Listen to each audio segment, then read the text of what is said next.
Welcome to a special edition of Surviving the Horror. In these next few episodes we will take a look at one of my favorite game franchises. I will discuss every game chronologically and will tell my own experience with Resident Evil and my opinion about the series as a whole. Travel back to 1994. The 16-bit age was coming to an end. People were anxiously awaiting the new Nintendo Ultra 64 to deliver the new Final Fantasy.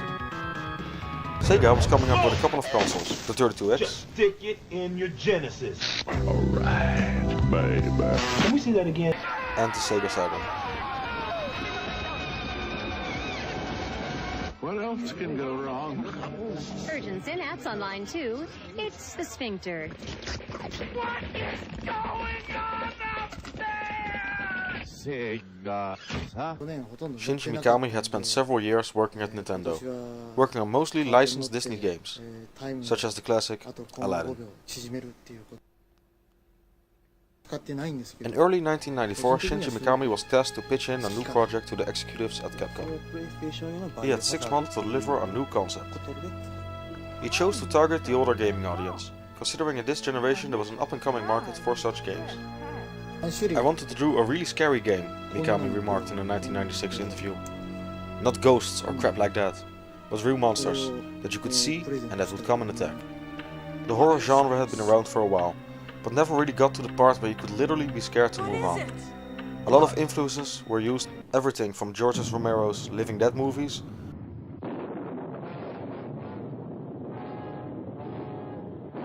to Alien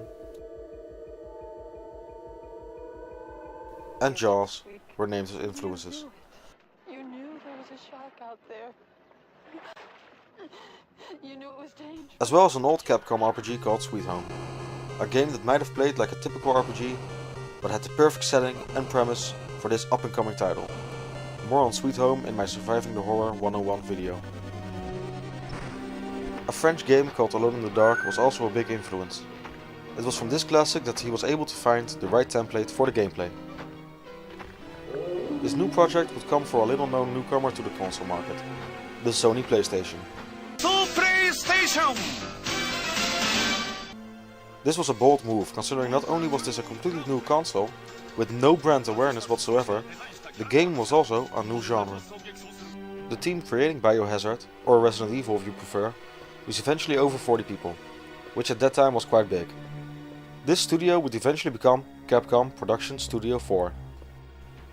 The game was pushed back a couple of times, and when Biohazard was released in Japan, it was a huge success. The game was originally called Biohazard in Japan. However, it was decided to change the name in North America and Europe after Chris Kramer, the director of communications at Capcom, pointed out that it would be impossible to trademark Biohazard in the US. Among others, another game and a band were already using the name. In March of 1996, Resident Evil was released to critical acclaim. It was marked as a survival horror game and probably one of the few games that had a new category actually stick. Metacritic shows that Resident Evil holds a 91 score out of 100.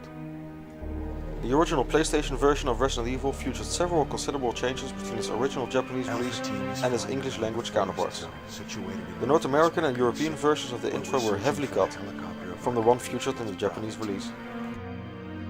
Bizarre murder cases have recently occurred. Shots of mangled corpses. There are outlandish reports of families being attacked by a group of about 10 people. Victims were apparently eaten.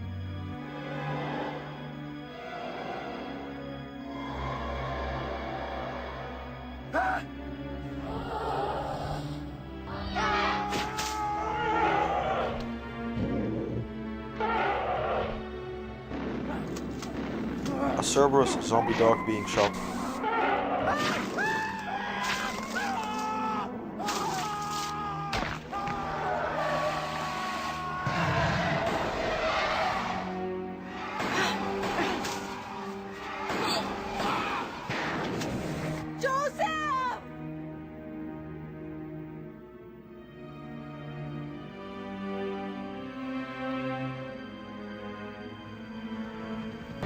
As well as scenes featuring Chris Redfield smoking a cigarette. Chris Redfield.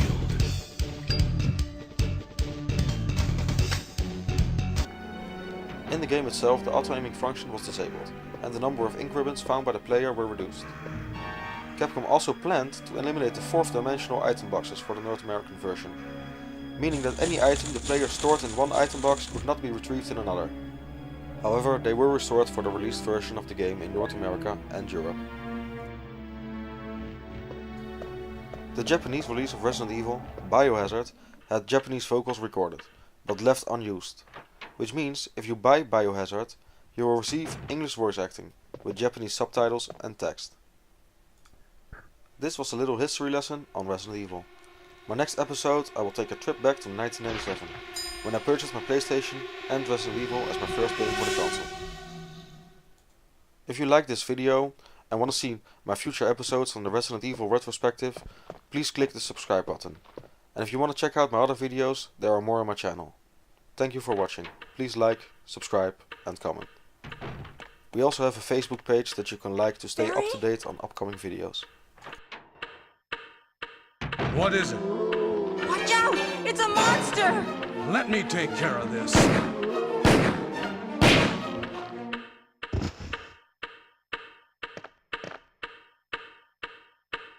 What is it? Kenneth was killed too. Maybe by this creature. Anyway, let's report this to Wesker.